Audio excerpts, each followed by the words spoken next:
Hello, everyone. Thank you so much for joining us for this Price Your Art with Confidence webinar. Confidence, yeah. Did I say that? Strategies for artists in today's market. We'll let everyone join in. Feel free to introduce yourself in the chat, maybe where you are logging in from. I'm also going to give everyone a moment to grab a pen, maybe some water. We have a lot of content that we're going to cover today. So take a moment, log in, introduce yourself, and then we'll get started in just a moment.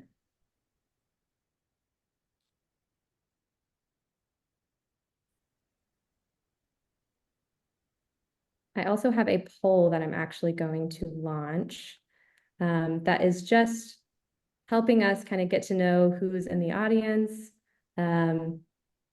It helps us kind of gear the information. We have a ton of experience on this panel that I am so excited that we all get to talk and that you'll hear from all of them and their expertise and experience. And it'll kind of help us guide, understand where you're coming from, how long you've been working as an artist, kind of medium. So feel free to fill that poll out.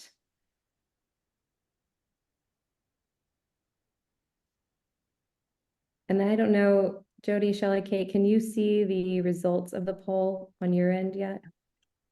No, I can't see the results. Okay, I can share them when they're done then.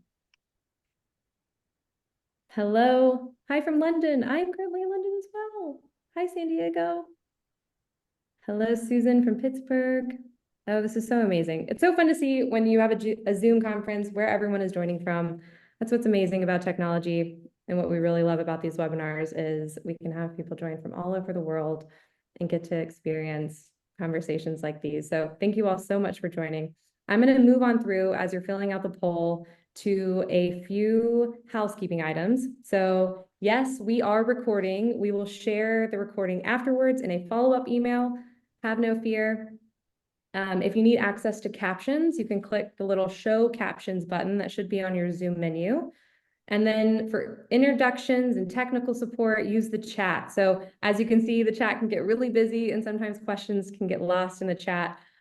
So for our Q&A section at the end of this webinar, send your questions in the Q&A using the Q&A button on the Zoom menu.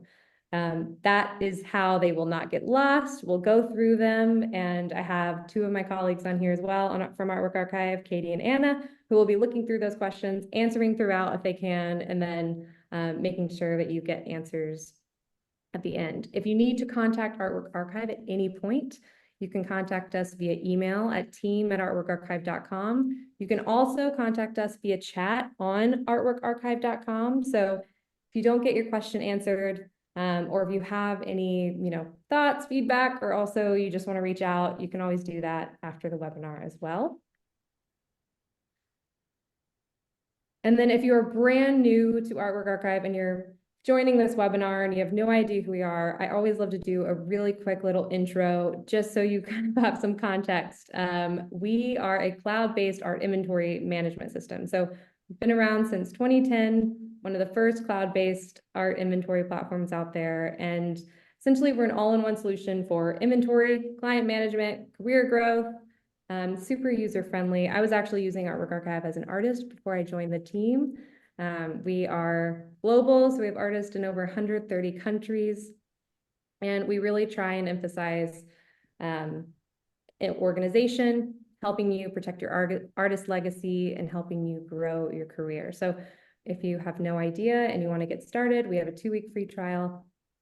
Check us out. You have you don't have to enter a credit card or anything like that, but we're going to be sharing for a lot of you who are Artwork Archive users. I know that we have a ton who are joining us today. We have a lot of slides that will give you specific tips on how you can utilize Artwork Archive when pricing your work and how it can really inform and help you grow and with price increases, et cetera, et cetera. So we have a lot of information for you. So thank you so much for joining. And then I'm going to pass the mic to our panelists actually so they can introduce themselves. My name's Cassidy. I'm with Artwork Archive. And then I want you to meet and hear from them. So Jody, if you don't mind kicking us off. You bet. Well, first of all, thanks for joining us. Holy crap. I'm looking at all of the places you're coming from. It's unbelievable. Scotland and Paris and Ohio and Brooklyn. It's amazing. So I'm Jody King.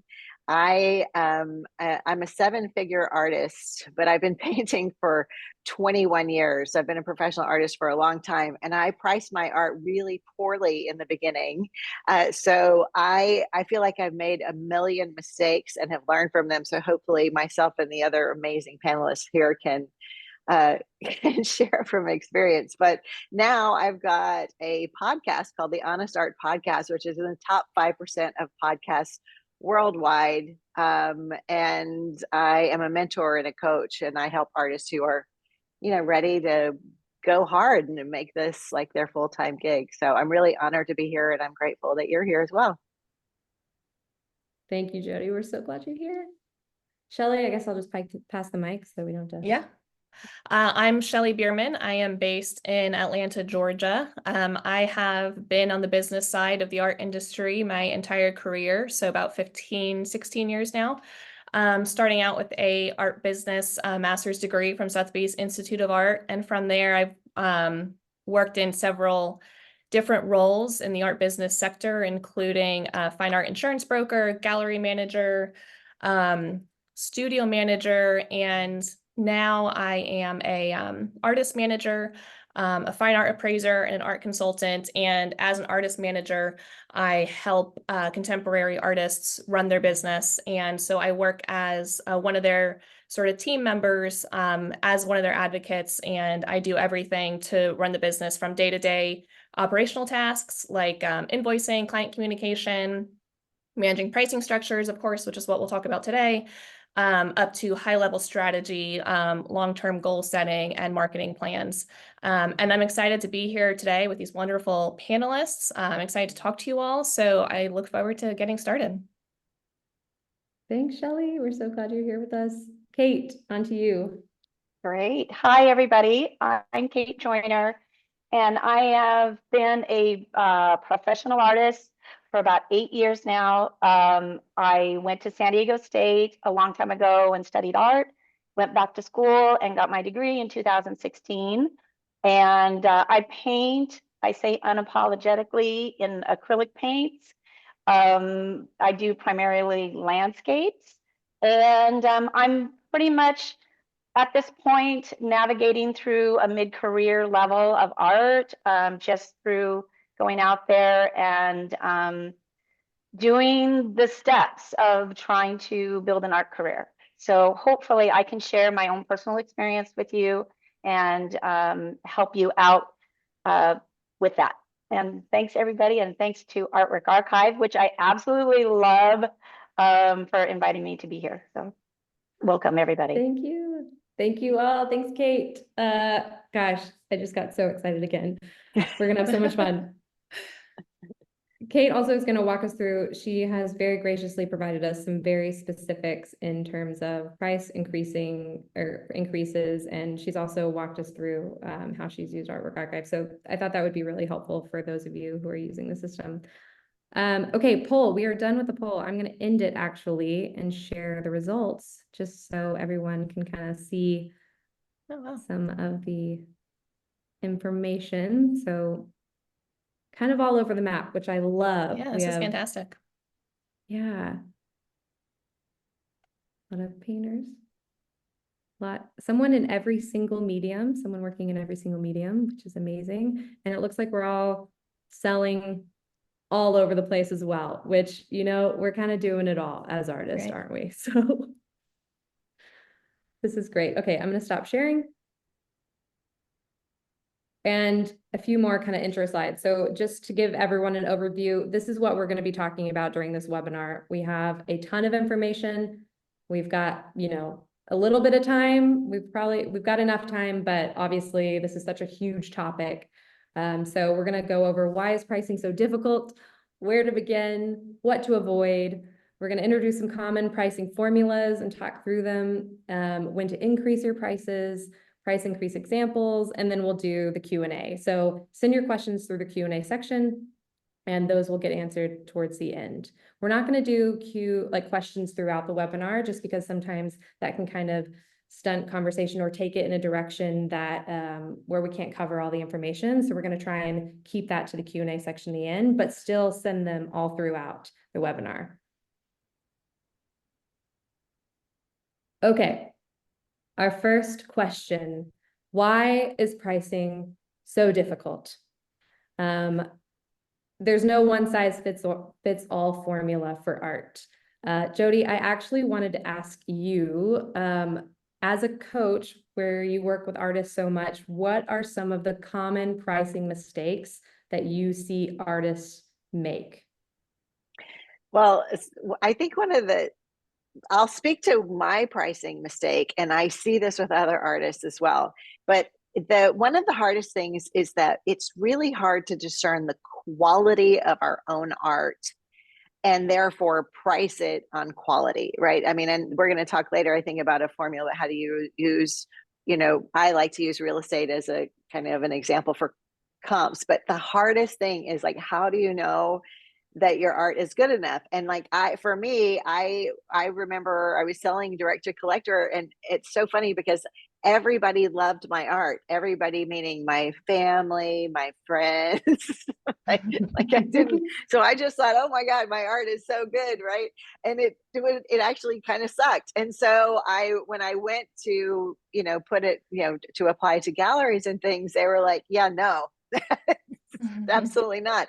So determining the quality of our art, for me, I see that, like, I thought my art was better than it was, but other artists think it's like worse than it is. And so they're like delighted when they're like, oh my gosh, really? So determining the quality of the art, I think, is the hardest thing that I see for the artists that I have the pleasure of working with. I think the quality, it's so hard to know.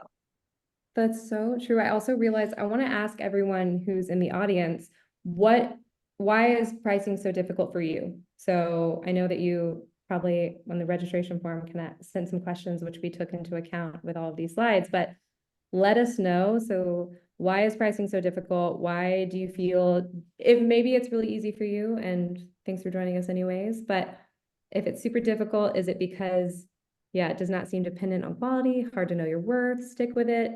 Designer discounts, I want to get it out of my studio. How do you compare to other artists? Location. Yeah, Jody, a lot of people saying, yeah, what is the quality? Knowing your worth, local art market. Okay, so a lot of the feedback that we were hearing as well, and what we've all probably experienced as well, is, artists struggle with linking prices to self-worth, fear of overpricing and underpricing, lack of market knowledge, balancing accessibility with profitability, maintaining consistency across mediums and markets. I wanted to ask Kate and Shelley as well, do you have any examples of when you were first, dealing with prices with artists? Shelley, you were dealing with artist prices. Kate, were there any mistakes that you made in the very beginning that you were like, oh, this is really difficult for me? I'll speak for myself. I don't feel like I did it wrong. I think I'm doing okay the way I did it, but I really stuck with, a textbook formula of how to do it.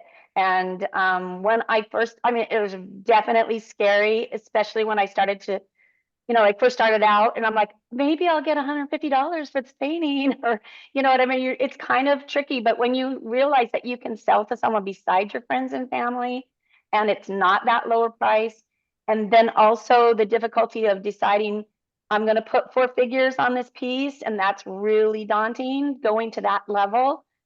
And it's, we were talking about imposter syndrome, and you're like, can I really do this? And after a while, it's just, I didn't start out that high. I built my way up there. So, I mean, I don't know if that answered the question, but from my personal experience, it wasn't too bad. I haven't never had to lower my prices. They need to go up. Yes. Yeah. I realize also we have, this information where to begin. A lot of people were asking, where should we begin with pricing?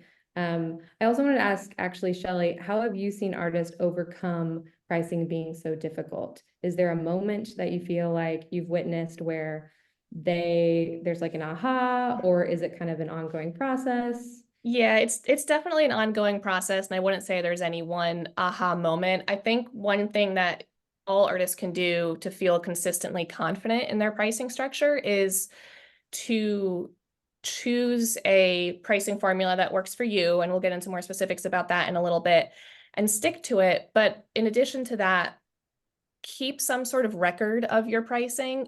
I mean, I use a simple Excel spreadsheet for all of my clients, and of course I have a database system where all of our, the sold art is located. So don't reinvent the wheel every time you need to come up with pricing. Make sure you have it documented somewhere so that if you price this piece at X amount of dollars, the next one that's comparable is going to be X amount of dollars. And it becomes a lot easier to go through that process when you have it all written down and you have a record of it somewhere. Amen. Let's walk through some where to begin. So these research comparable artist and artwork. Jody, this actually might be a good time for you to talk about your comp method, which I love because you compared it to houses, and I feel like it's we'll actually show the different formulas, but maybe that might be a good headspace to get everyone in when we're talking about Yeah. comparison. Okay. Because, well, just like, Shelley was saying, it's so hard to know, and it's so hard to you got to have a formula, because if we cannot base on our emotions. We cannot base our prices based on emotions, because for me, like my latest piece that I created that I'm excited about, I would want to price it higher than something else. So I always suggest to my clients is that let's start with comps like we would for real estate. Okay, so a comp would be, we need to have like a similar style of house with a similar age of when the house was built, and like all of these similarities, right? And so for us, it's like this similar style of house. You can't really compare a house that's super, super contemporary to an old ranch style, whatever. So look at artists and their art that is of similar style than you create. So if I'm creating, abstract art, abstract expressionism, I'm not going to compare my prices to, say, Western realism, right? Those are two completely different things. So we want to compare. First, look at artists and their art in the same medium that you work in, right? Or the same style that you work in. Then in the same way as we wouldn't compare a house that was built, 30 years ago to current, what we want to do is we want to look at artists who are at a similar stage of their career as we are in. So let's say, I just started a year ago, 3 years ago, something like that. And my art is, I feel like it's of this certain quality, but I really can't compare it with somebody who's been in this for 40 years and has been in museums and has a CV that is much more expansive than mine. So comparing it to similar style with a similar career stage, right? So those two things are so important when we are going to price our work. And then the next one is going to be the tricky one, is like with similar quality, right? So you have to have similar quality, which can be touchy. And I always suggest to my clients, it's like, get a non-biased review of your quality. Like for me, I had to go in front of a gallery owner for her to go, yeah, nothing special here, right? So that hurts. I wouldn't suggest that. I would say go join artist organizations, join artist communities that do art critiques, things like that, so you can get a non-biased view of the quality of your art. So between those three, you should be able to get really, really close to a price per square inch that you can use in the formula that we're going to talk about in a minute.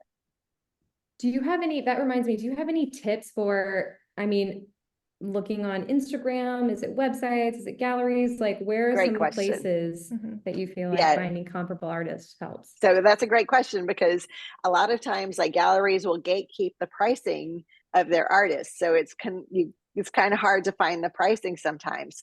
I always say, go to that artist website. You can look at social media. I encourage all artists to put their pricing on social media, because otherwise people will think they can't afford the art. So go to social media, or just go to shows that are in your area, go to those places, and literally not only will looking at the art and then seeing what the pricing is, that will also help you with networking. So any kind of sideways, whatever you can do to find the actual price of the art is going to help you out. Amazing. The gatekeeping is a real issue, I feel like, in trying to find, yeah, you can find similar artists, but you can't figure out how much they're charging, or you have to reach out to the gallery maybe they're being represented by. And I get this, yeah. I get this question a lot about, should I or shouldn't I post pricing on my website?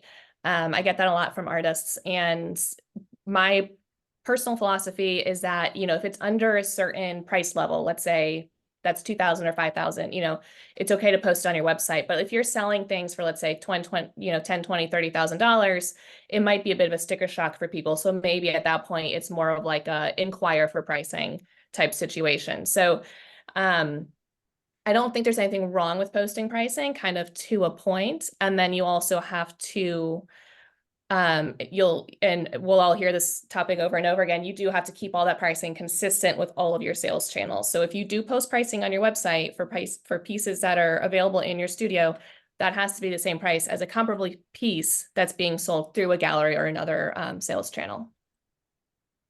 Absolutely. And I just want to share that someone came up to me at an art show this weekend, and they said, oh, you're going to be buying direct from the artist, so you're going to get a better deal.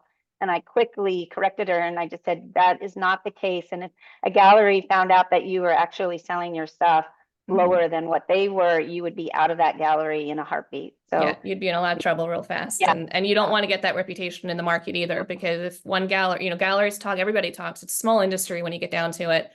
So if you start undercutting your galleries when you're selling out of your studio, you're going to have a really hard time finding a gallery in the future. And people talk. Exactly. Yeah. We have a slide too of what to avoid, and then, you know, the collector kind of mindset of what they're seeing. And if they hear when people are talking, if you've been changing your prices. So, yep.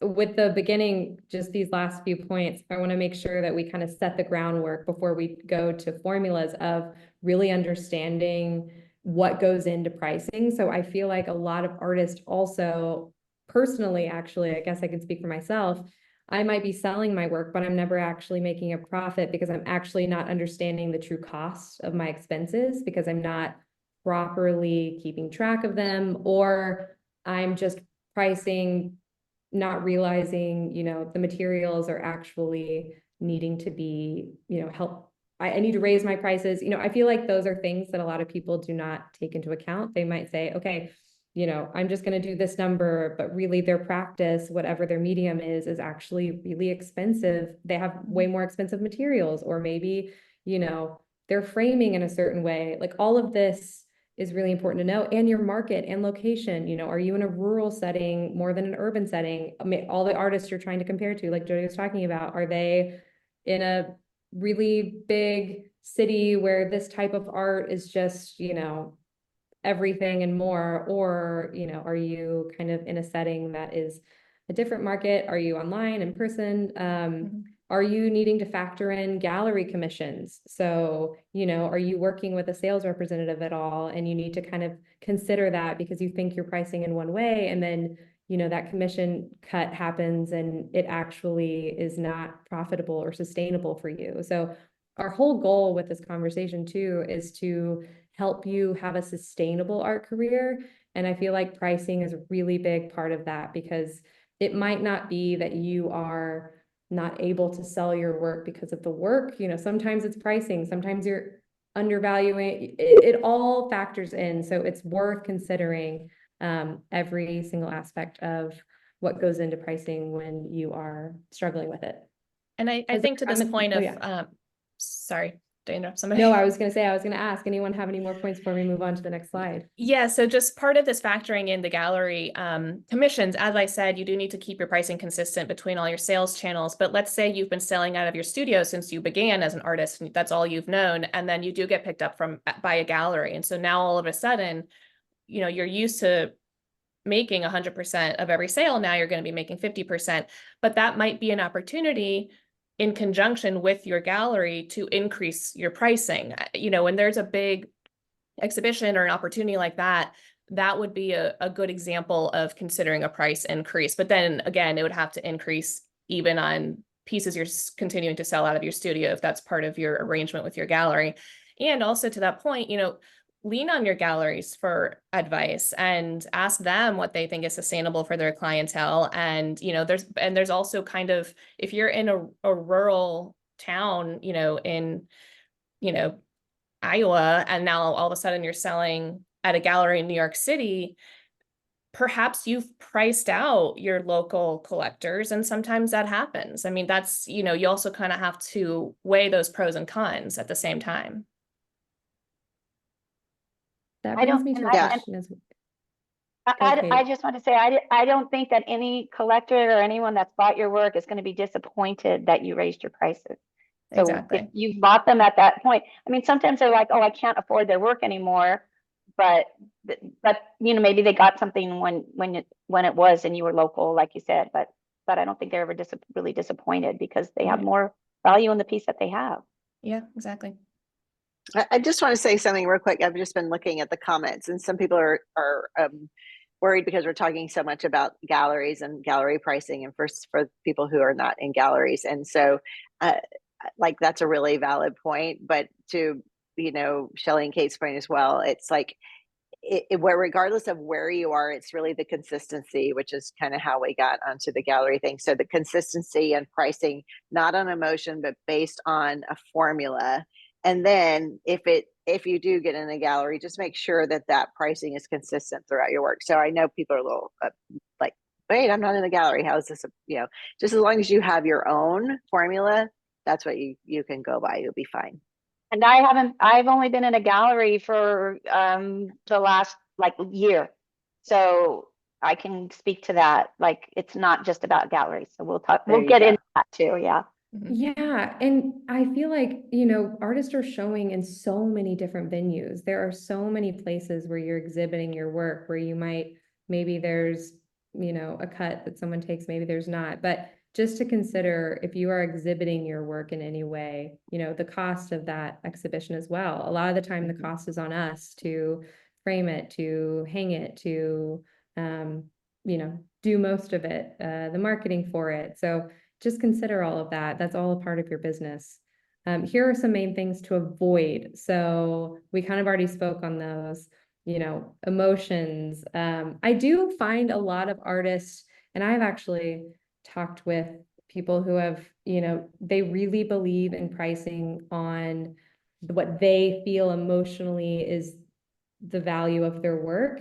And while we're not saying anything is right or wrong, and we want to offer all these options, I do want to hear opinions on kind of this, are there some pieces that you feel like, gosh, this is just my favorite piece of all time, and I just want it to be $1 million because maybe I don't want to sell it? Or like, what happens when you run into that? Have any of you experienced that?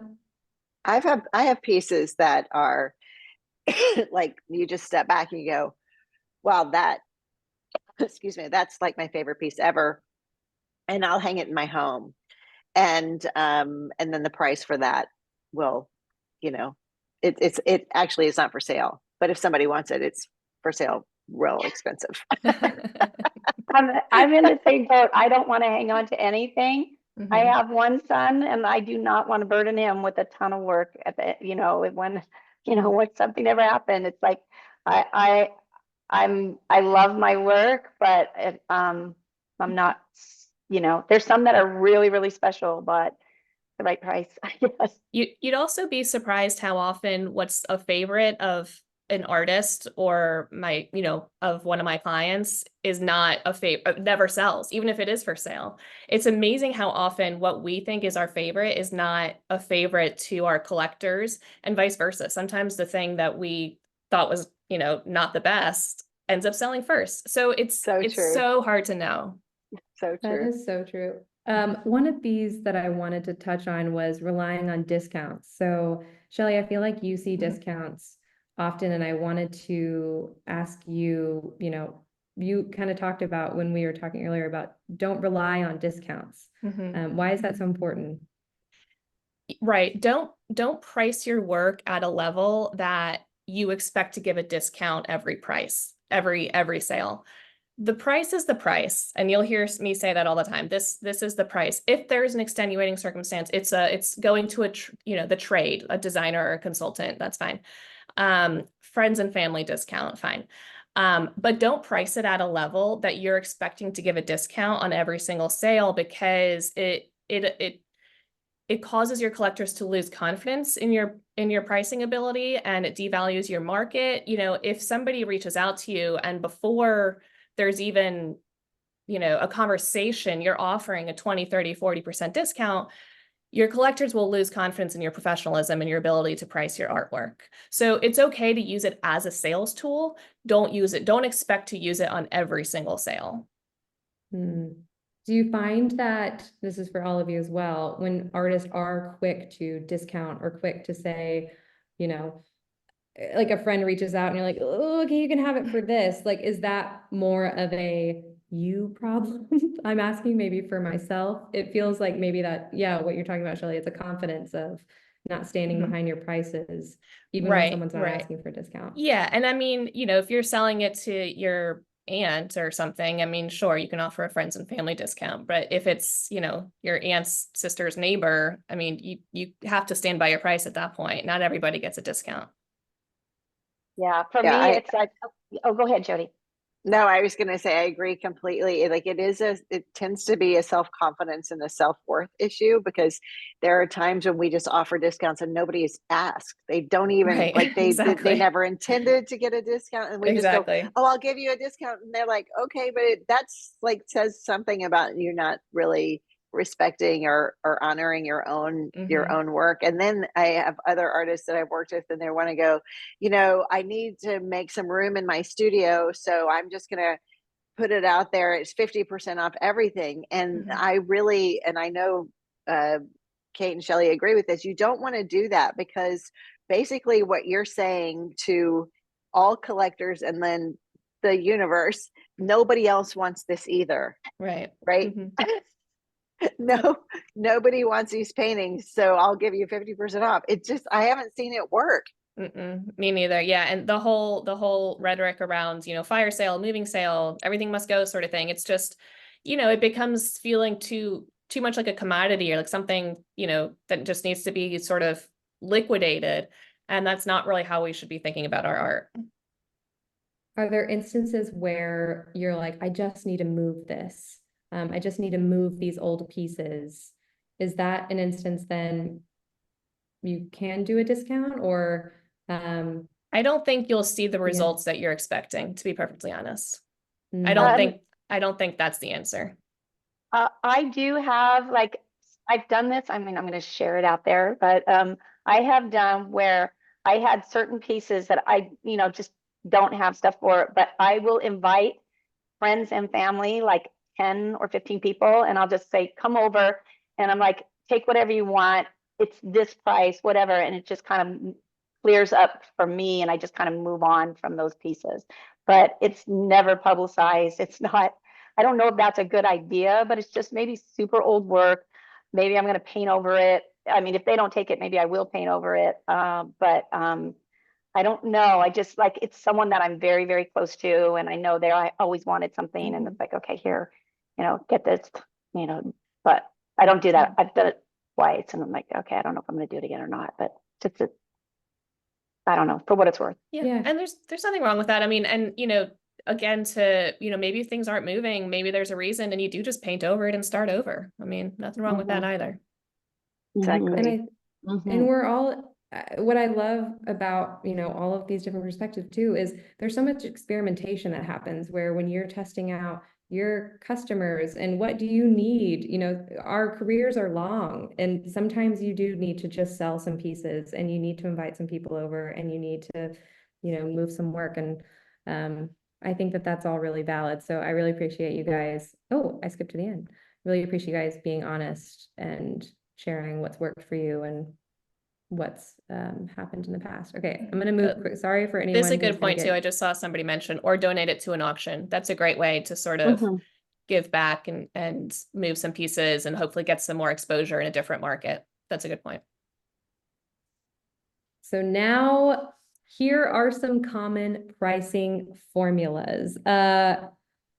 these are 3 examples. Of course, there are others out there. These are what we have found to be most common. If you're looking for a formula, remember this, we always take into account your medium, your career stage, quality, the things that we've already kind of covered.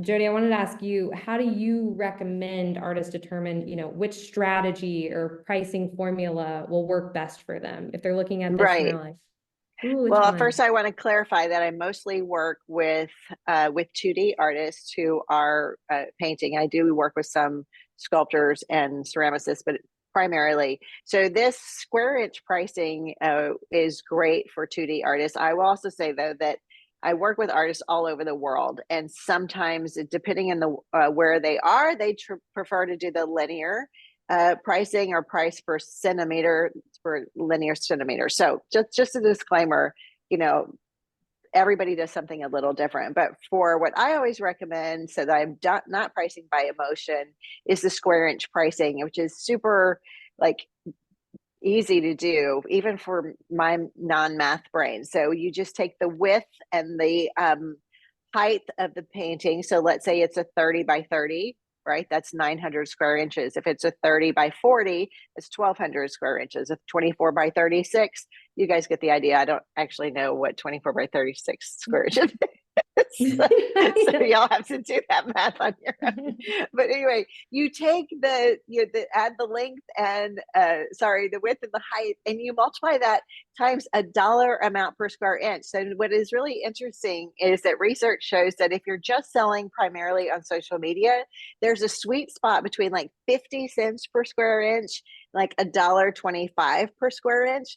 That's just a sweet spot. It means nothing. My prices are much higher than that, and I still sell a ton off of social media. But if you're just starting out and feel like you're a really new artist, you're not quite sure of your quality, but that's kind of a sweet spot.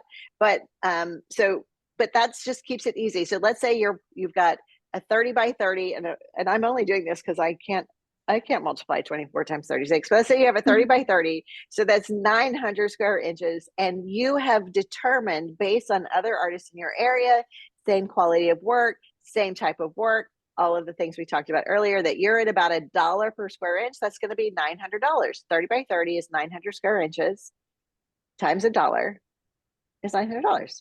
So that's how that works. And then I know Kate's going to talk later about how to raise your prices. You guys want to stay for that because it's really, really cool.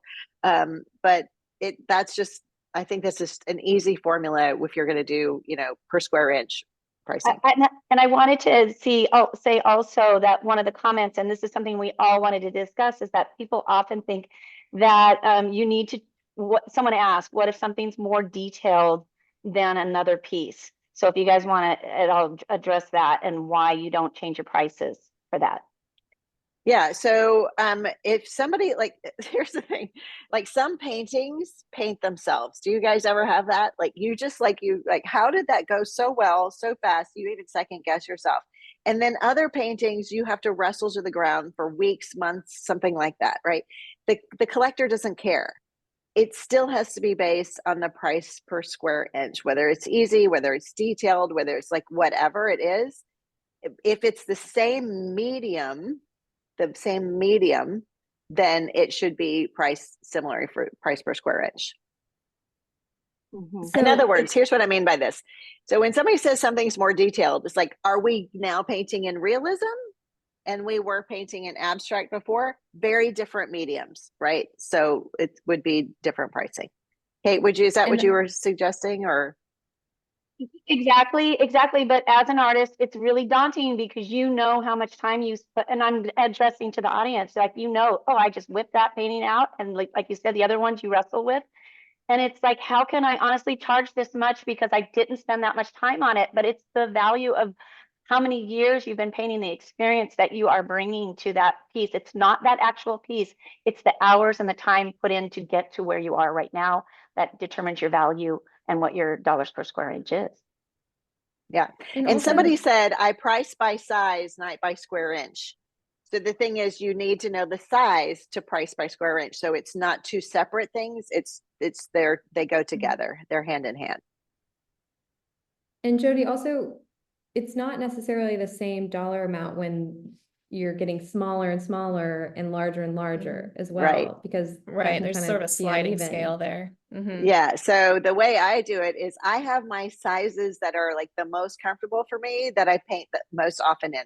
So for me, different for every artist, but for me, it's like that 30 by 30, 30 by 40, 36 by 36, up to 40 by 40. That's just my sweet spot for me. Other people, it's 12-inch by 12-inch or, or bigger, whatever. So whenever you go significantly lower in size or significantly higher in size, then you want to adjust accordingly. So for me, if I do a collection of 12-inch by 12-inch paintings, that price per square inch is going to go up rather than like the regular. So here's an example. It's like if my price per square inch is $3.50 per square inch for my standard size, 30 by 40, whatever. If I go down to a 12 by 12, y'all know this, it's not easier to paint. It's like sometimes it takes you just as much time. It's not any easier. You're going to make less money on the painting anyway. So you raise your price per square inch for those smaller ones, right? So for me, my price per square inch might go up by $1 per square inch, or maybe even more. In the same token, I'm sorry, just do you have a question? Keep going. And then in the same token, like I have this ginormous 9-foot by 6-foot painting, or 8-foot, I don't even know, 8-foot by 6-foot painting. Then I'm going to not do $3.50 per square inch. I'm going to lower that so that it's a much more approachable price point, and it's, it's out of that average price range. So, what that dollar amount to raise or what that dollar amount is to lower, there is no standard. So you just have to determine like your market value of what you're doing. Yeah. And also, sorry, Kate, go ahead. I just wanted to say that what she was saying is, to reiterate what Jody was saying, is there's a sweet spot, right? But I used to be like, as I got bigger, the price per square inch got lower. And then I'm like, why are these big paintings? They are taking me a lot longer. And so I stopped doing that. I started like tapering, finding the sweet spot. And then when beyond the sweet spot, they actually got more expensive because they were beyond my sweet spot, and they needed, the dollars per square inch needed to go back up. Well, and also to that point, like the sliding scale should almost be like a curve in a way, because once you get bigger, then the cost of your materials is so much higher. If it's really big, you might need, extra materials or a scaffolding, or there might just be more expenses that go into that. And I don't add expenses on top of the cost of the painting. I kind of just build it into that cost per square inch. So, if you do, so I agree with Jody, you're starting out, you're at a higher price per square inch, you go down, but then there's kind of a tipping point where you're going to go back up, because it costs you, to stretch 8-foot by 8-foot canvas could be thousands of dollars. And so that needs to be factored into the cost of the price per square inch, not to mention transport, which is a totally different topic of conversation. And for things like transport, framing, I charge extra, though that is not included in the cost of the price and the cost of the piece. And Kate and Jody, is that the same for you? So like for shipping and framing, not the actual work itself, I'm charging that separate completely, typically. Yes. Mm-hmm. Yeah, framing's a whole nother topic. I did see some people bring it up in the comments, but knowing, like everybody wants to frame their art, and it's different for plein air artists, I'm sure, but I don't even think we can go into, do we frame or not frame when we're showing our work? That's a whole nother discussion, and I don't know if you guys can agree or not with that, but that's tough. Yeah, I agree. And something else that I'm seeing come up too, that, when we were putting this webinar together, there were so many topics that we could cover even just in a webinar in themselves. So one of them was different price points, or different, prints, and different price points for different types of collectors. But one thing we could touch on real quickly is just commissions as well. And, if you're working in commissions, there is, we kind of all talked, there is a price that you would mark up. Is that common that you see happen? And for all of my clients, I mark up for commissions every single time, and I mark up 20 to 30%. I get a 50% deposit up front. No work is done until there's deposit. And I've never had somebody ask me why a commission is higher than anything else. And so, if there's anybody out there who does not currently charge more for commissions, please start today. And I promise you, it will be fine. Nobody will complain about it. It's a custom piece. Would you ever expect to get anything custom in any other situation without paying an upcharge? And with a commission, artists are artists because they want to create what they feel inspired to create. With a commission, you're sort of telling the artist what to do. And so there needs to be some benefit for them to want to do that for you. Not to mention it's maybe a specific size, maybe it's, you need a certain color palette, or, it depends on how many parameters the artist is going to allow you to provide. But commissions should absolutely always be 20 to 30%. I've seen them as high as 50 or 100% over retail. Personally, I always do 20 to 30. So you'll just sort of have to find what works for your market. And I do want to point out, someone mentioned, yes, when I'm talking about prints, I'm talking about reproductions of original work, not printmaking prints or, original work. I'm talking about reproductions when you're, maybe making reproductions of original pieces that you're wanting to sell at a lower price point. That's a whole different conversation. So, we just unfortunately didn't have time to go too in depth there, but yes, I'm not talking about printmaking. So thank you, whoever pointed that out. Oh yeah, Kate? I just want to say a lot of people were talking about that they use linear inch pricing, and I feel like it's super similar to square inch pricing. So I've had artists use linear inch. It's whatever you're most comfortable with. Yeah. The only thing that I think all of us agreed on is not just basing it on, and this is for 2D art, but just on how much materials that you're using. That's not really the way that we go. Yeah. And it all goes back to, it has to work for your medium, and it has to be specific to the work that you're doing. And that's why comparables are so helpful in going and researching other artists that are making similar work. So, we might be more familiar with 2D, but also, sculptors and people doing performance art and people who are, doing installations, all of that work has unique value, and there are different formulas that might work more specific to the work that you're doing. So we can't get too specific in answering very specific questions, but I do want to point that out that, it is different for every single artist. That's why pricing is so difficult, but it doesn't have to be impossible if you know where to begin. And hopefully this is helpful for understanding where to begin. And just choose a formula that works for you. It can be square inch, it can be linear inch. Just choose one and stick with it. One is not better than the other. Just be consistent. Shelley, Jody? Yeah. Well, no, I was just going to say, I couldn't agree more with Shelley. And there is a tendency, I've heard artists that are like, well, this one took me this amount of time, and so I'm going to base it on my time plus my materials. And it's like, well, how do you know how much paint you squeezed out of a tube? And how do you know, like, do you include the time washing brushes? That's why that formula is so subjective and it's so all over the place. That's why you don't want to do that. You really do want to keep it consistent to like Shelley was saying, a linear inch or a square inch or some sort of formula like that. And you can pivot, you can change if something's not working for you. You also can adjust. One more thing I want to add here. When I do the price per square inch, which is what I do for all my clients, I do price canvas differently than paper.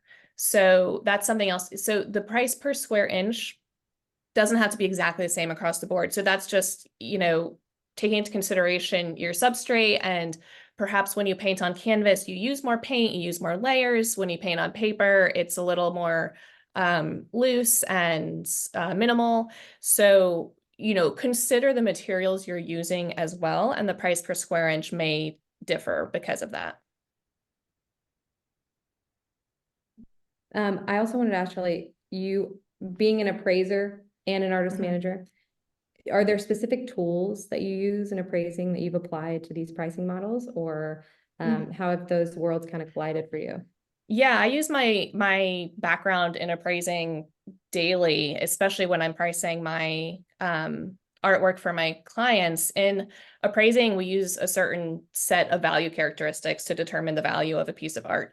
And there's sort of different weights based on all those different value characteristics. The most important, of course, being who is the artist. That is going to have the most weight. And then after that, it's things like materials and size and year and rarity and provenance and of course market levels. I mean, as an appraiser, I have to know what's happening in the market for these different types of art, what's happening in contemporary art versus, the regional Atlanta market. And so all of that market knowledge is used to help price my contemporary clients' artwork as well. So, having an understanding of the market and market levels and market fluctuations and all of that, in addition to those value characteristics, go into how I price artwork for my clients every day. Mm-hmm.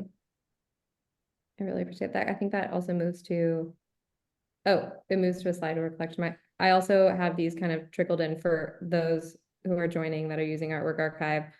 There's this feature on a piece record where you can log your expenses, and it actually calculates that if you mark a sale with your total production cost and your revenue, so revenue minus those costs, and kind of gives you a clear picture of, this is the profit of that piece, if that's something that you struggle with keeping track of. So that's something that's really helpful, whatever you're using. If you use a spreadsheet, if you use, different methods, just make sure you're adding those costs and then you're actually going back and seeing the result of that. So Jody, how do you go back to that slide? How do you Yeah. get to that part in Artwork Archive?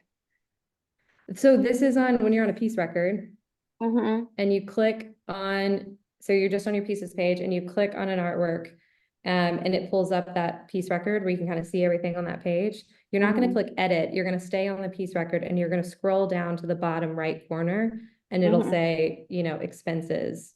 Okay.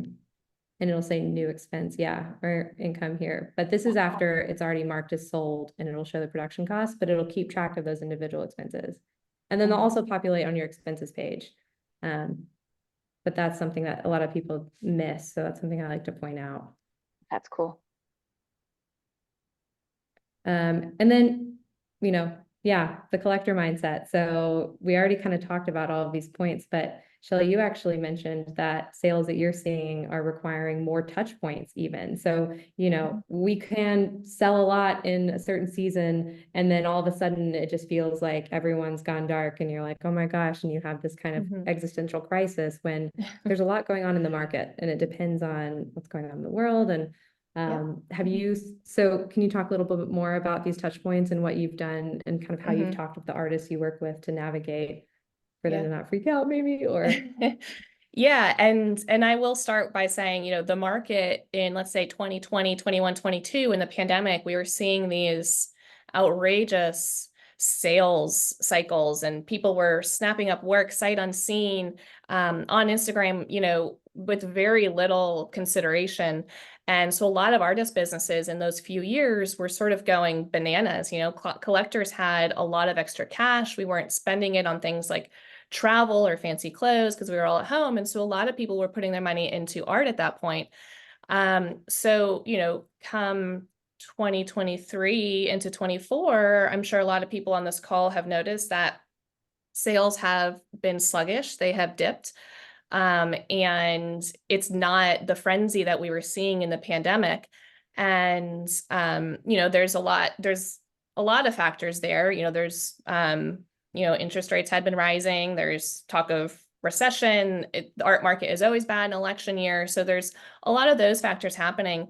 But that being said, collectors are still buying. It's just taking a lot more effort from a sales perspective. So, a sale that might have taken 1 or 2 touch points 2 years ago is now taking 5 or 6 or more touch points, just back and forth, sending pictures, getting shipping quotes, this and that, answering questions, sending more photographs, etc. And it doesn't mean the sale is not going to happen. It's just going to take a lot longer.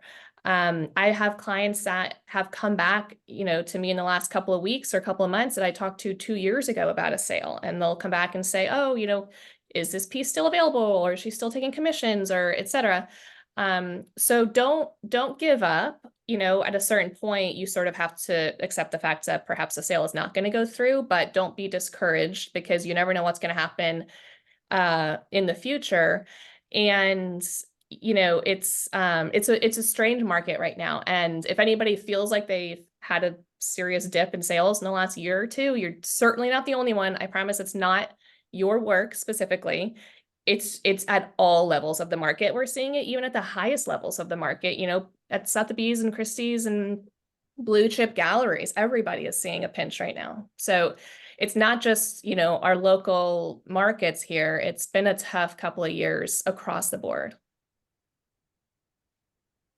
Yeah, I think that's always good to hear when sometimes, you know, we work in silos, it feels in our studios alone.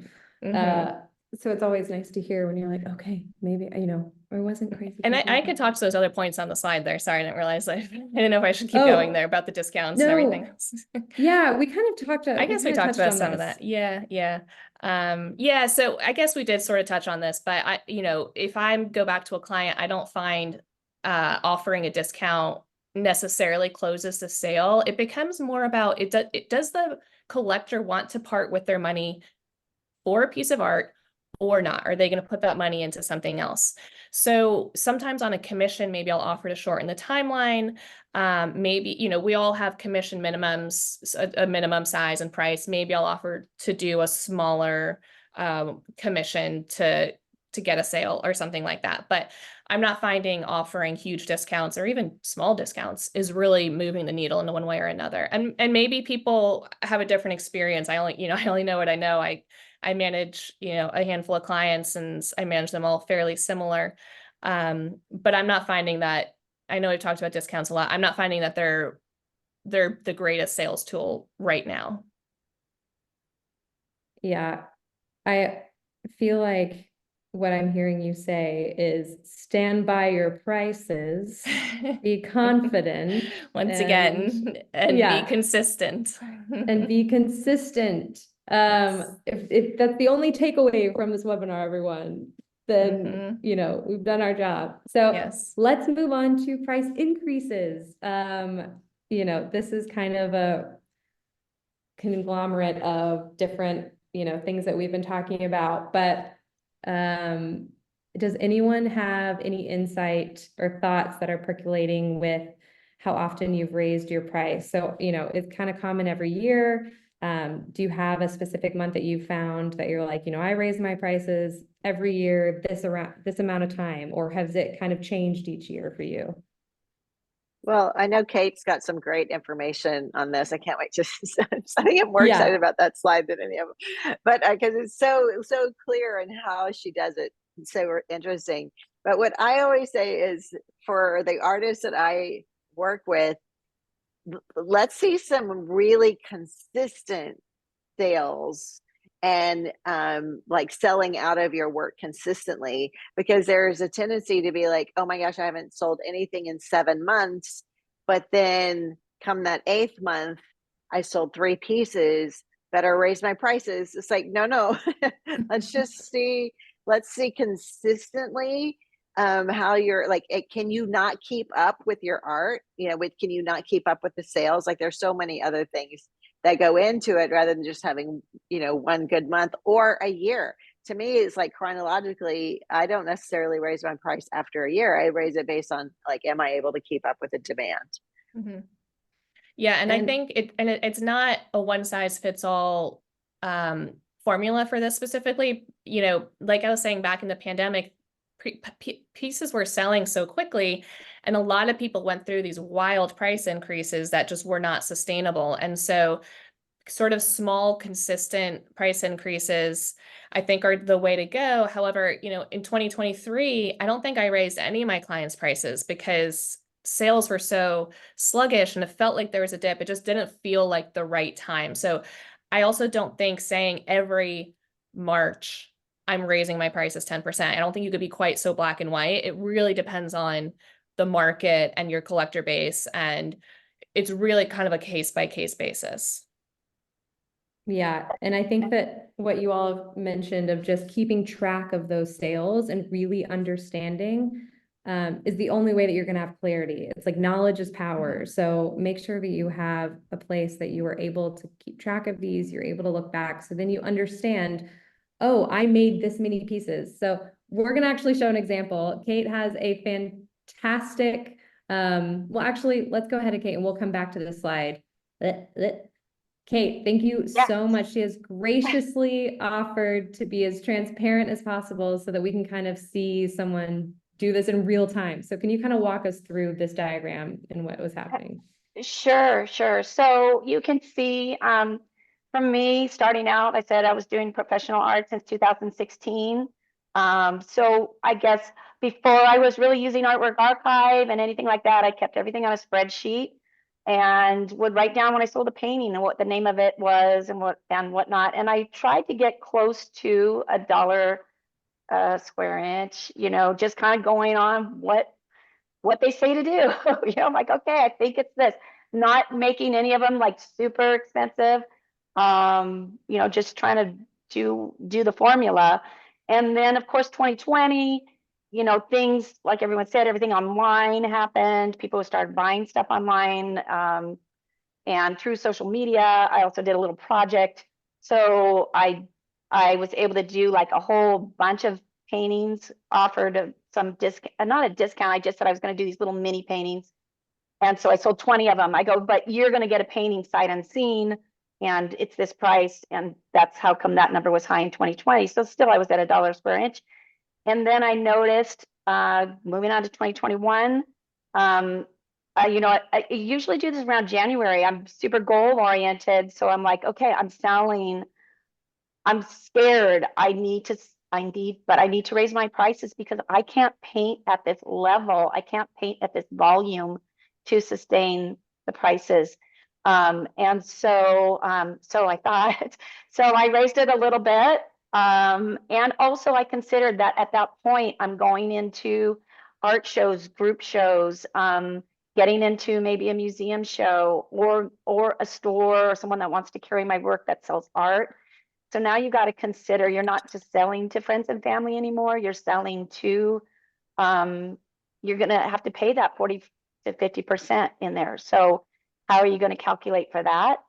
And then I think I noticed as I was going, you can see I don't know if it's 20% that I'm raising it. I kind of like look at my 12 by 12s. Maybe they were 225, then they went to 325.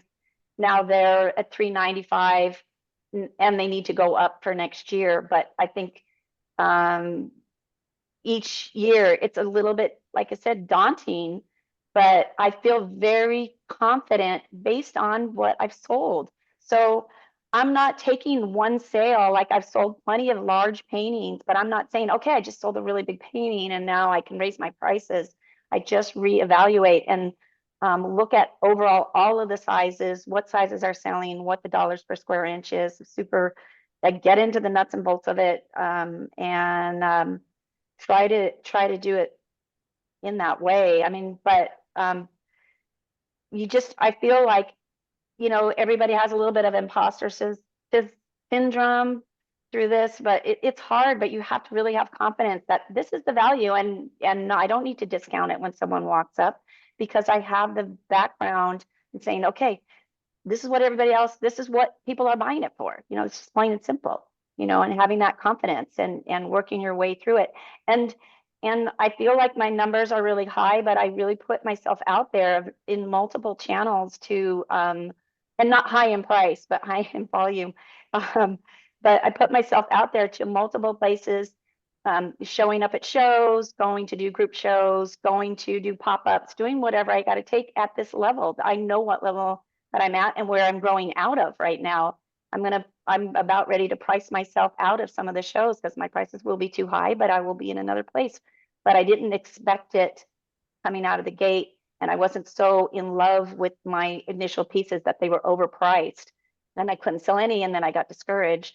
Because there's plenty of discouragement and rejection in this business. And we all see that, but I don't know if that helps. It helps you That guys. helps so much. Okay.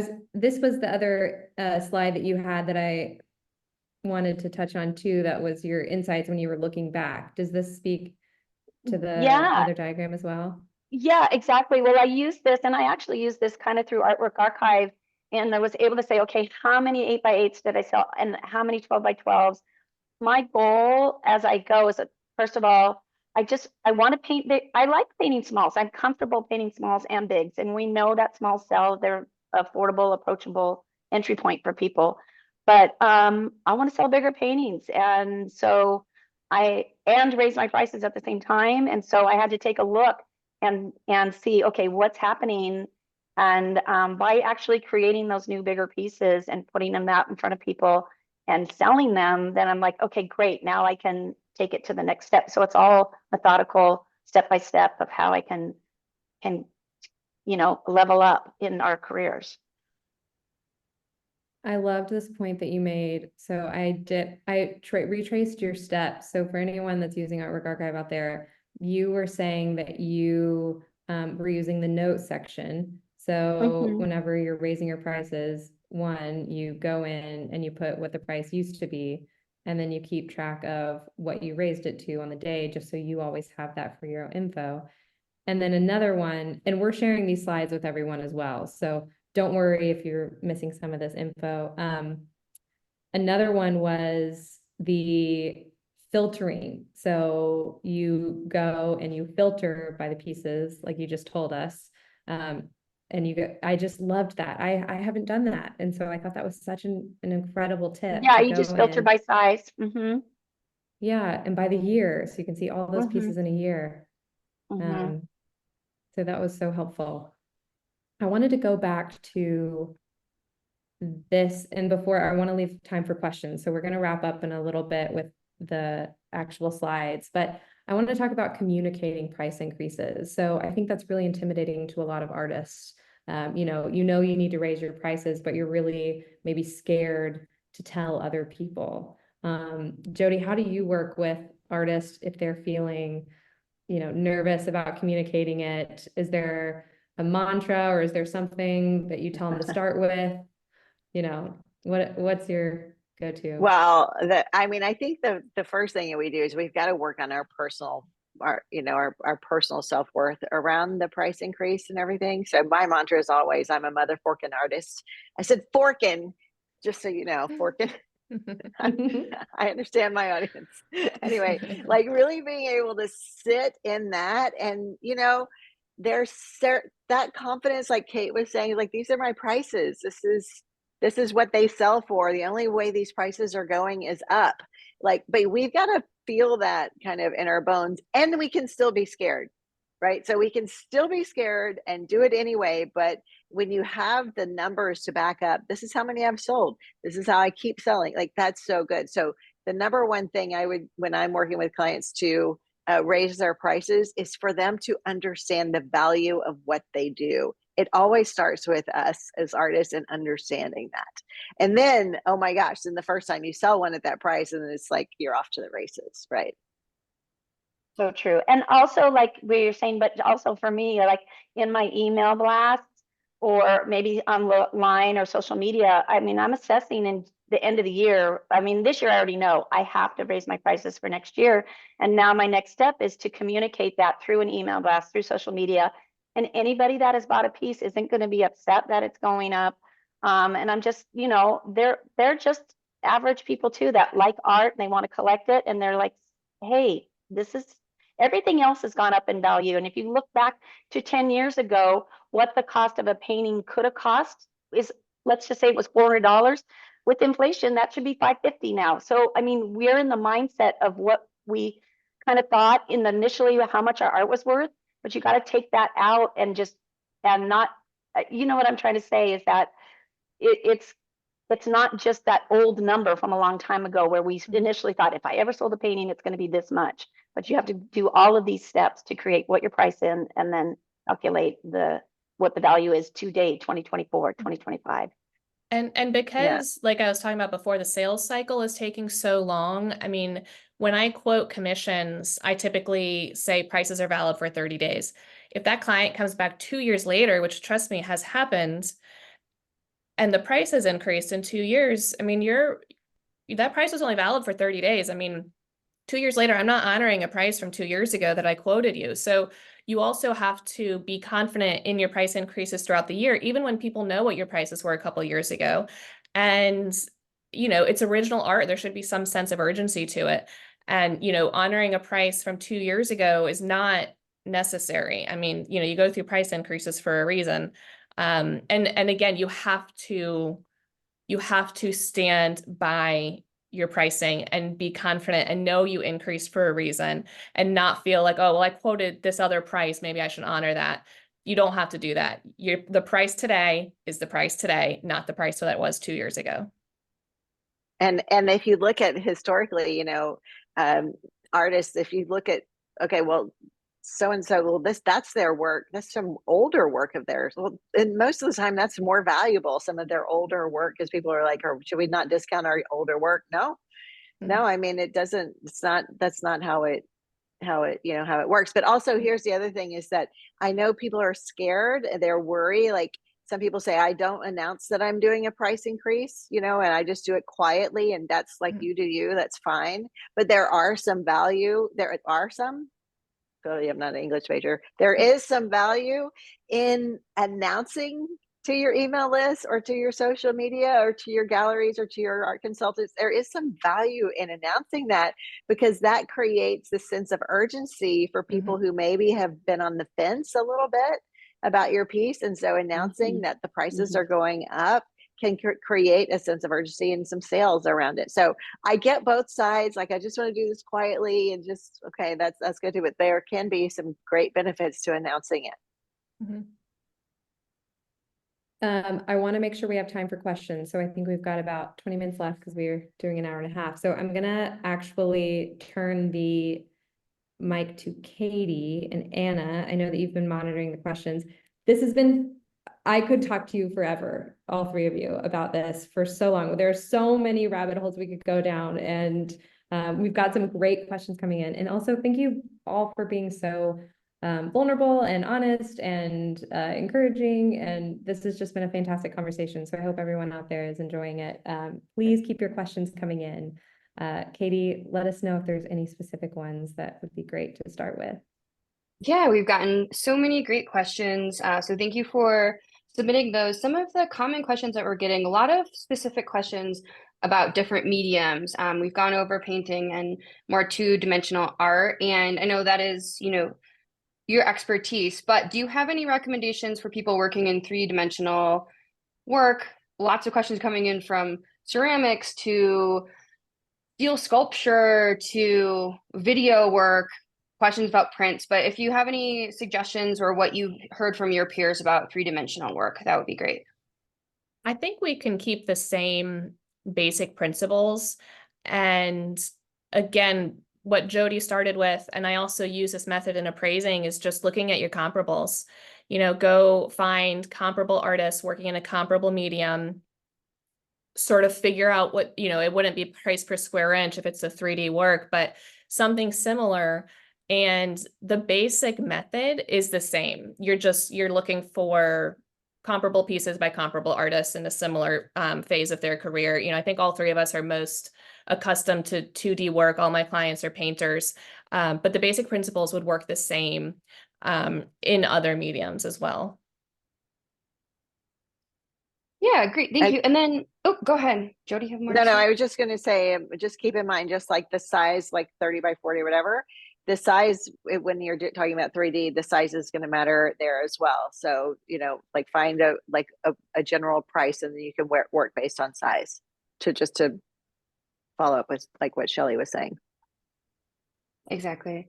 And then kind of a follow-up to that, if you're looking at those comps, say people are asking, I have work that's in different galleries all across the US. How do you kind of factor that in if you're trying to look at similar artists in a rural town, but you have your work in all different types of galleries? How do you think about that?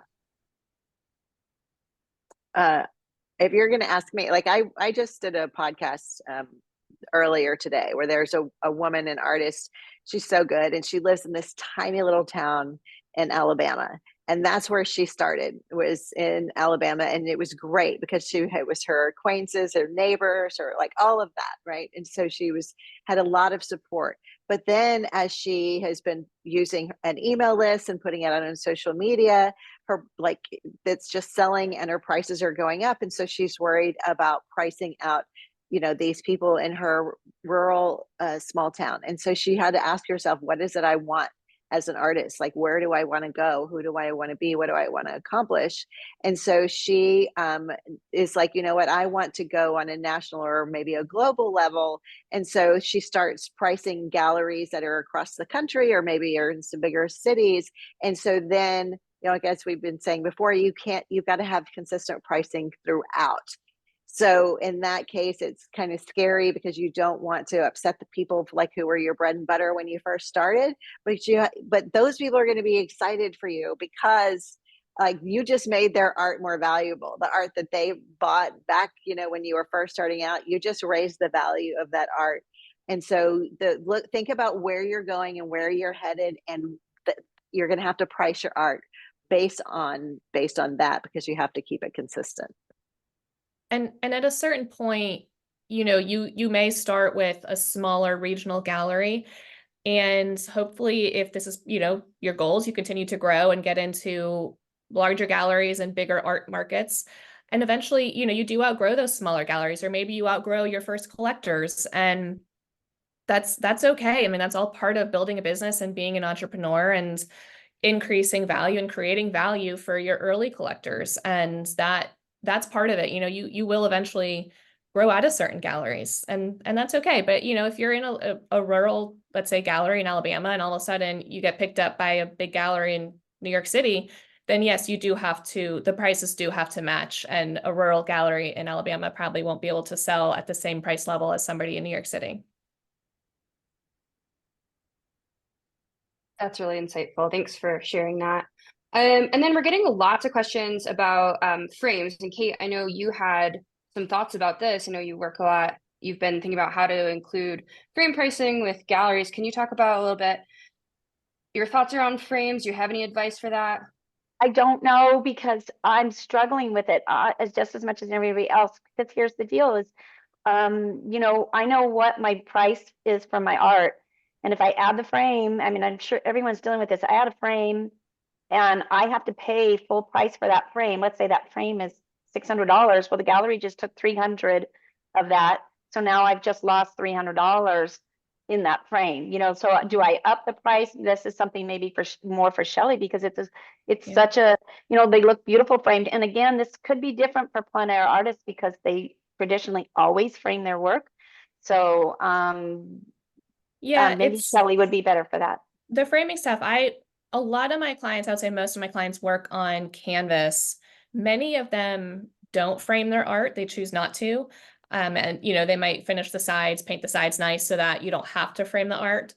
I mean, and ideally we don't necessarily get in the middle of framing because that is a very personal decision. Some people frame all their art, some collectors don't. I wouldn't want to put a frame on something that somebody doesn't like, and then you're sort of just wasting money at that point. So as much as I can leave the framing decisions up to the discretion of the client, I will. That is different, of course, if it's a work on paper and perhaps it needs to be at a gallery. And so it needs to be presented in a way that can hang beautifully. So then, you know, yes, you do need to consider the cost of the frame, and that needs to be taken into consideration when you price the work in conjunction with the gallery. And I mean, frankly, I've had clients who stopped making works on paper for galleries because the frame cost just didn't make sense in the end when they split the retail 50-50. So there are a lot of business decisions that go into things like this. And there's a lot of looking at your costs and your profits and making decisions that make the most sense from a business perspective. And I mean, yeah, like I said, I've had clients who will only sell, you know, canvas pieces through galleries because they weren't making up the frame cost on works on paper. So it is case by case, and it's a hard thing to decide. But again, it is a business decision. Yeah, a lot of my stuff I paint on panels. The majority of my stuff I'm paint on wood panels. And so they're very durable, and I have a certain signature way that I make them. And so I always just leave it up to the buyer. Like, you don't need to frame it, but it's your option to do it. Yeah, exactly. Yeah. But I know, like, for a photographer, and watercolor, anyone, maybe a collage, something. I mean, it's a whole nother thing that I honestly don't have the expertise in. Mm-hmm. Good conversation, and know, we're all in it together, thinking about the same things, going through the same struggles. So, and so many people are active in the chat sharing their experience too. So I thank you for giving your advice and what you've gone through there as well. So it's great to see the community come together and share all your experiences. Another question that we're getting a lot is about shipping. How do you think about shipping costs? Do you put the shipping, a standard shipping on your website? Is shipping different when it's through your gallery? Do you want to communicate the shipping and not list it before? How have you guys handled that? If it's through a gallery, sorry, go ahead. So go No, ahead, you Jody. go ahead, Shelley. Go ahead. I was just You gonna go say, first. if it's through a gallery, that's the gallery handles it. They're taking 50%, let them deal with the shipping aspect of things. If I'm selling it on a client's website, I might say something, just charge kind of like let's say $150 shipping deposit.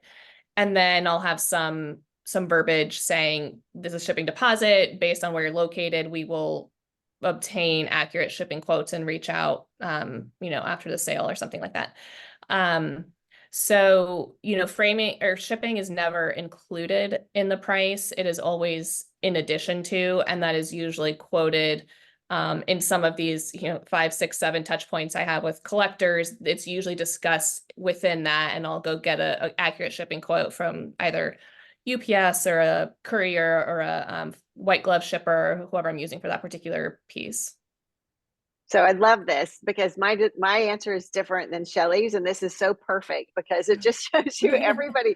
They're like, we all get to do it our own way, however it works best for you. So because I sell so much direct to collector, I want it to be as easy as possible, and so I always include the price of shipping with the cost of my paintings, and I say on my website, price includes shipping in the continental US. And so what happens for me is I'll add basically like Shelley's point, like $150, $200 for the cost of shipping, which is kind of ends up being an average. So because I live in a metropolitan area, I live in Austin, Texas, and I'll have shows here in Austin, and oftentimes people will take the piece with them, or I'll work with a designer and she'll take the piece with her. The cost of shipping is part of that, but then I'll have a painting that ships across the country somewhere else and it ends up being $400.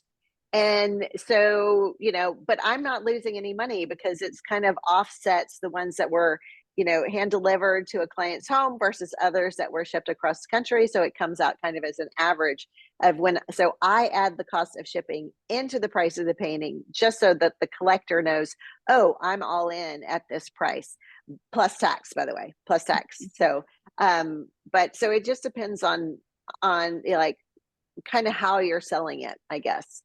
And I'll add, I do it a little bit different. So I love this. I ship the smaller pieces. I'll ship for free because I just don't, it doesn't cost me that much to ship them.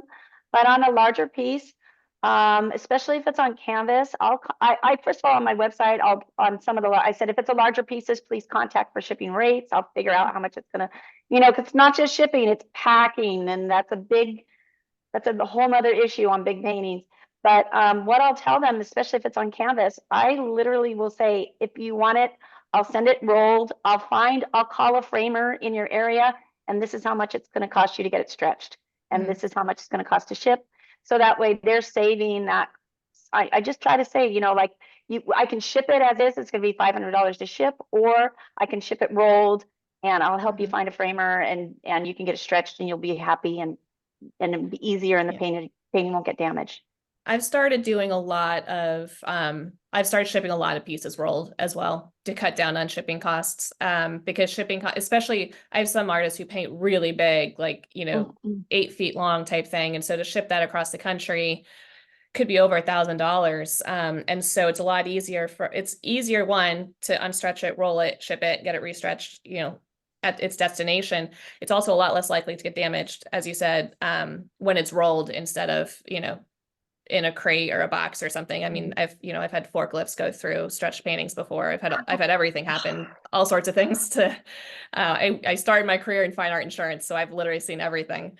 And so if you could reduce the risk of exposure, certainly do so. And shipping world is typically a little bit safer.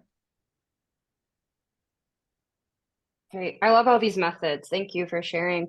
And we are coming up on our last 5 minutes, but I'm going to try and go through 3 more questions, one for each of you. And we can try and go rapid fire through those. I don't want to take up too much time. This one is for Shelley. From a buyer's point of view, what is the appropriate amount of times to contact a buyer or buyer from the artist after sales? I know you had mentioned something about how you're seeing more frequency is needed. Can you kind of talk about the relationship and what you kind of advised your artists? Yeah, at the end of the day, you're not going to force somebody to buy a painting they don't want to buy. If somebody reaches out and they ghost you, there very well could be a reason. Maybe they had sticker shock, maybe something else came up in their lives they needed to spend money on. But there's also a very real possibility they simply got busy and forgot to respond. So never allow your one email that goes unresponded to be your only email. I mean, I would say at least two or three more times check in just to make sure they got the email. If they respond and say, hey, thanks for the pricing, I'm not interested, then, let it go. But there's many, many times where people just get busy and they forget to respond. And then, they get your follow-up email and they're like, oh yeah, I forgot about this. Can I have a shipping quote, or let's proceed, or can you send me more photos? So don't get discouraged after one email, after one touch point. Give it a couple more, frankly, just to make sure they got their email and just to be top of mind and get back at the top of their inbox. Sometimes that's all they need.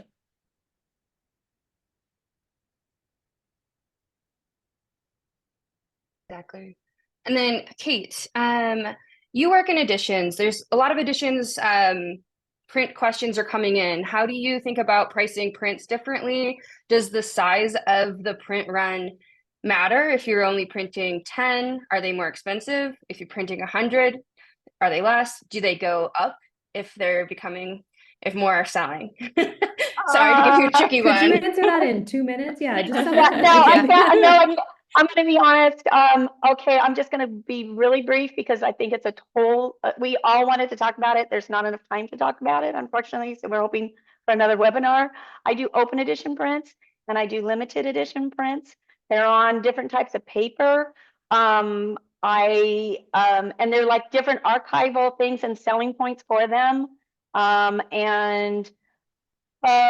I don't know the rest of your question because honestly, it's just we all want to talk about it because it's such a big deal. And I like selling prints because it's a way for someone to start wanting your work and wanting to get a piece later on. At the same time, I don't want to be just in it for prints because I want people to buy my original work. Yeah, I do think it's a big enough topic. A lot of people have requested it. So we'll bring that back to the team and hopefully have another hour we could talk just on that. So Sure. And then let's leave on this one, Jody.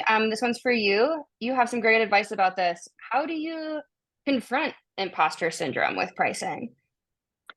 So first of all, I think it's really important to know that imposter syndrome really just comes from a lack of confidence. And I always say that confidence comes from competence. So confidence comes from competence.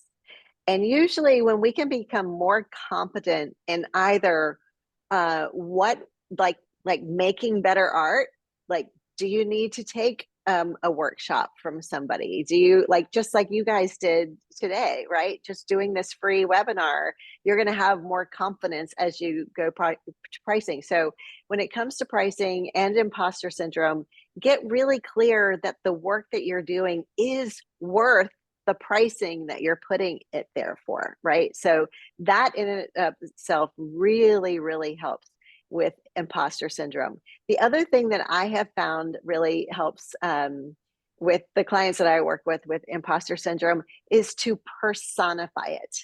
like really understand this is, oh wait, this is just kind of fear talking, right? And fear is never going to go away. It's always going to be there. We're always going to be afraid of being embarrassed, doing the wrong thing.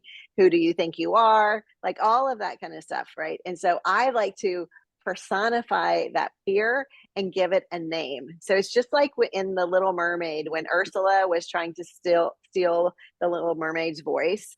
And like, so I'm just like, I'm going to personify it. And it's like, if it's me against them, if it's me against Ursula, I'm going to win every freaking time. So I feel like if I personify it and I know like, okay, no, this is just fear. This is just old Jody. You know, this is just trauma. This is PTSD. This isn't actually real. So I'm going to keep pushing forward even when I'm scared. And when I have the competence of understanding that my pricing is right, then I can move forward just like completely confident, and the imposter syndrome get quieter and quieter and quieter. And sometimes it even leaves, but not for long, not for me, but it gets a lot quieter. I love that. What a great way to end this session. I'm going to hand it off to Cassidy, who's going to show you how to get in touch with our panelists, with us after this for any additional questions. And we will be sending out those slides and resources. So thank you again for all your great questions. Yes, thank you all so much for joining. Thank you, Jody, Kate, and Shelley for such an amazing webinar. There's so much information. I feel like I'm going to rewatch it, and we'll share the recording, of course, with everyone, and these slides and the chat, because I know a lot of information got shared in the chat. So we'll also send out, you know, how to get in touch with each of the panelists, their websites, social media. If you have any questions for us at Artwork Archive, you can email us at team@artworkarchive.com. We have so many free resources available. You don't have to have an account to access our past webinars, our blog, guides, and also check out other artists on the Discovery platform. If you want to try it out for free, of course, we have a 2-week free trial with no payment required. So give it a try, see if you can navigate looking back on your prices, logging all that information, and then we'd love to hear feedback on this webinar as well, and any future topics that you'd want us to discuss. We love hearing from all of you. So thank you so much. You could have been anywhere else in the world, and we're so grateful that you joined us here. And Jody, Kate, and Shelley, cannot thank you enough for sharing your wisdom with everyone. Thank you. Yeah, thank you. I learned a lot from you guys. Thank you. Likewise. Ditto. Yes, see you all again shortly. Everyone, have a great rest of your day. Bye. Bye.